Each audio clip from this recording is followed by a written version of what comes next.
कोळवाडी येथे कांदा चाळीस आग लागून शेती अवजारे व ठिबक संच पाईप आदीसह जळून खाक, लाखो रुपयाचे नुकसान।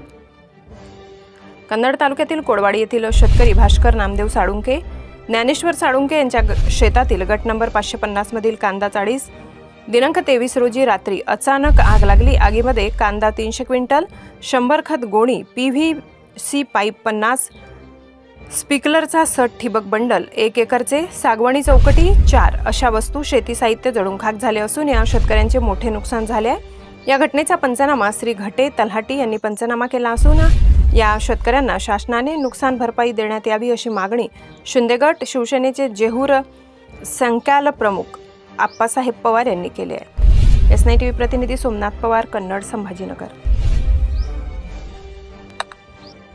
माझं नाव योगेश भास्कर साळुंके, राहणार कोळवाडी। रात्री अचानक आग लागल्यामुळे खूप नुकसान झालं। 100 खताच्या गोण्या होत्या आणि 300 क्विंटल कांदे आणि स्प्रिंकलर सट होता, ते PVC पाईप होते आणि 1 एकरचं ठिबक होतं आणि त्याच्यामध्ये परत चौकटी हे ते भरपूर सामान होतं शेतीचं। 12-1च्या दरम्यान आग लागली अचानक। बारीक पोरांनी राहते त्यांना पळत आलो, ते विझवण्याचा प्रयत्न केला पण तरी भरपूर नुकसान होऊन गेली। किती लाखाचं नुकसान झालं पूर्ण?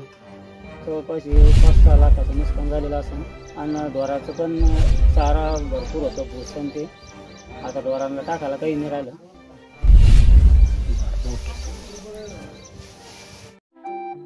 आपल्या चॅनलला नक्की सबस्क्राइब करा, बेल आयकॉन दाबायला विसरू नका।